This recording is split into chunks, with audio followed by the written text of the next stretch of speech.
सब कुछ इस दुनिया में एक नाटक चल रहा है। सब सुख दुख केवल कुछ ही समय के लिए आते हैं और चले जाते हैं। इसलिए इन सुख दुखों को भुलाकर हमेशा परमानंद में स्थित कैसे रहना है, यही हम आज एक प्रसिद्ध भिक्षु की कहानी के माध्यम से जानेंगे। तो चलिए कहानी की शुरुआत करते हैं। दोस्तों, वैसे तो भगवान ने हम में से हर किसी को वो सब कुछ दिया है जो हमें मिलना चाहिए था, लेकिन हम में से कुछ लोग उसकी कदर करते हैं और कुछ लोग उसकी कद्र कभी नहीं कर पाते। और कुछ तो ऐसे भी होते हैं कि उनके पास जो कुछ भी है वो उसका बखान करते थकते नहीं, यानी कि अपने मुंह से ही अपनी बढ़ाई करते कभी नहीं थकते। तो अगर आप भी उन्हीं में से एक है या फिर आपके मित्रों में से कोई एक ऐसा व्यक्ति है, तो दोस्तों आज की यह कहानी आपके लिए बहुत ही ज्यादा मजेदार होने वाली है। हालांकि थोड़ी सी लंबी जरूर होगी, लेकिन यकीनन आपको आपके सभी सवालों के जवाब जरूर मिलेंगे। बहुत समय पहले की बात है।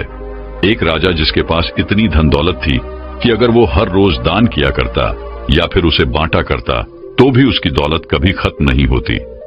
एक बार उस राजा ने अपने जन्मदिन पर एक बहुत ही बड़ा महोत्सव रखा और सभी लोगों को उसमें आमंत्रित किया। राज्य के सभी लोग वहां पर आए हुए थे। जो लोग जो कुछ भी मांग रहे थे वो उन्हें दिया जा रहा था। लोग राजा की जय जयकार रहे थे। राजा की प्रशंसा हो रही थी। राज्य के सभी लोग कह रहे थे कि ऐसा राजा ना तो आज तक हुआ है और ना ही कभी होगा। यह सब सुन राजा भी मन ही मन बहुत खुश हो रहा था। वह फूले नहीं समा रहा था। तभी राजा ने अपने राज्य में आए हुए सभी लोगों से कहना शुरू कर दिया कि मेरे पास इतनी जमीन है कि मैं भी नहीं जानता और उसे कोई भी नाप नहीं सकता। मेरे पास एक ऐसा अभूतपूर्व है जिसमें कोई भी शत्रु कभी नहीं घुस सकता।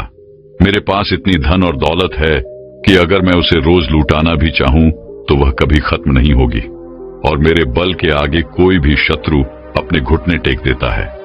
राजा अपने बखान में लगा हुआ था। वह अपनी बढ़ाई कर ही रहा था कि तभी उस भीड़ में से एक फकीर साधु बाहर आया।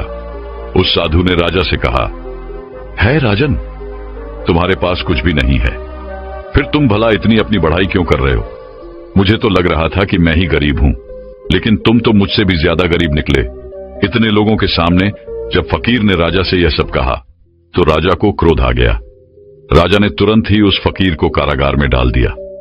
अगले दिन उस फकीर साधु को राज्य सभा में बुलाया गया और उस फकीर से राजा ने कहा, अब कहो, तुम क्या कहना चाहते हो? इस पर वह फकीर साधु कहते हैं कि मुझे लगता था कि तुम्हारे पास धन दौलत ही नहीं है, लेकिन अब मुझे यह भी यकीन हो गया है कि तुम्हारे पास रत्ती भर दिमाग भी नहीं है। इस पर वह राजा और भी ज्यादा क्रोधित हो गया और उसने उस फकीर से कहा कि तुम हमारा अपमान कर रहे हो।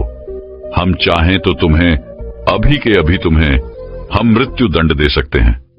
इस पर वह फकीर मुस्कुराने लगे और राजन से कहा, है राजन, किसी को कुछ देने के लिए हमारे पास भी कुछ होना चाहिए, लेकिन तुम्हारे पास तो कुछ भी नहीं है, तो फिर तुम भला मुझे क्या दे सकते हो? फकीर की इस बात पर राजा को और भी ज्यादा क्रोध आ गया। राजा ने कहा, अगर मेरे पास कुछ नहीं है तो फिर बताओ तुम्हारे पास क्या है? तुम मुझे क्या दे सकते हो? इस पर वह फकीर मुस्कुराने लगा और कहा, है राजन, मेरे पास जो कुछ भी है वह तुम्हें दिखाई नहीं देगा, और जो तुम्हें दिखाई दे रहा है ऐसा मेरे पास कुछ नहीं है। इस पर वह राजन कहता है कि है फकीर, मैं समझ गया कि तुम्हारी दिक्कत क्या है। तुम्हारे पास कुछ भी नहीं है और तुम चाहते हो कि तुम्हारे पास धन हो, दौलत हो। तुम गरीब हो इसलिए तुम अमीर होना चाहते हो। तो ठीक है, तुम अपने घर चले जाओ और अब इसकी चिंता करना बिल्कुल छोड़ दो। राजा की इस बात को सुनने के बाद वह फकीर एक बार फिर मुस्कुराने लगा और मुस्कुराते मुस्कुराते वह अपने घर की ओर चल पड़ा। वह फकीर एक टूटी फूटी झोपड़ी में रहा करता था। जब तक वह फकीर अपनी उस झोपड़ी में पहुंचा तब तक राजा ने उस झोपड़ी में हीरे जवाहरात से भरे हुए कुछ थैले उस झोपड़ी में रखवा दिए। राजा मन ही मन यह सोच रहा था कि जैसे ही वह फकीर इतना धन देखेगा तो वह खुशी के मारे पागल हो जाएगा, और यह सब मैं अपनी आंखों से देखना चाहता हूं। इसीलिए राजा झोपड़ी के पास में ही छुपकर यह सब देखने लगा। कुछ देर बाद जब वह फकीर अपनी झोपड़ी में आया तो उसने देखा कि हर तरफ हीरे ही हीरे फैले हुए थे। और उसके सोने के लिए भी कहीं पर जगह नहीं थी। इस पर उस फकीर ने उन थैलों को निकालकर अपनी झोपड़ी से बाहर फेंक दिया और अपने सोने के लिए जगह बनाई। उसमें से एक थैला जो बच गया था उसे अपने सर के यहां पर रखा और फिर उसी पर सो गया। राजा ये सब देखकर बड़ा ही आश्चर्यचकित था कि भला ये फकीर कहीं पागल तो नहीं है। इतने सारे धन के थैले रखे हुए थे, उसमें से उसने एक भी नहीं देखा। सारे के सारे थैले उठाकर उसने फेंक दिए, मानो वह धन की थैलियां हो ही ना, किसी ने कचरे की थैलियां वहां पर रख दी हों।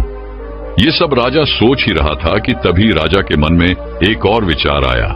उसने सोचा कि लगता है फकीर कारगार में रहकर थक चुका था, उसे नींद आ रही थी, जिस वजह से उसने यह सारी थैलियां उठाकर बाहर फेंक दी। लेकिन जैसे ही वह उठेगा तो इन थैलों के अंदर जब इतना सारा ध्यान दिखेगा तो वह जरूर खुशी के मारे पागल हो जाएगा और जो कुछ भी थैले उसने बाहर फेंके हैं वह भी उठाकर वह अपनी झोपड़ी में ले जाएगा। अब राजा उस फकीर के उठने का इंतजार करने लगा।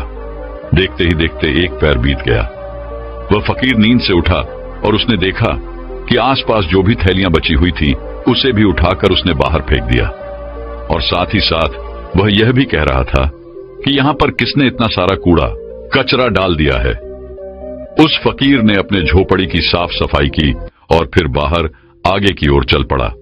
यह सब देख राजा बड़ा ही आश्चर्यचकित था। वह सोच रहा था कि लगता है शायद इसे धन की आवश्यकता नहीं है, इसे कुछ और ही चाहिए जिसके पीछे इस दुनिया के अधिकांश लोग पागल हैं और वो सब कुछ चाहिए। राजा ने उस फकीर के आने से पहले उसकी भी व्यवस्था उस झोपड़ी में करवा दी और फिर फकीर के आने का इंतजार करने लग गया।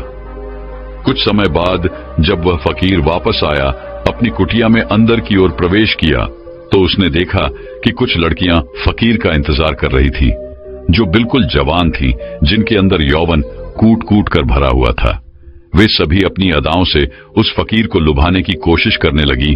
तभी फकीर ने उन सब की तरफ ध्यान से देखा और कहा, बेटियों, तुम सब यहाँ पर आए हो तो खाना खाकर जाना, मैं सभी के लिए खाना बनाता हूँ।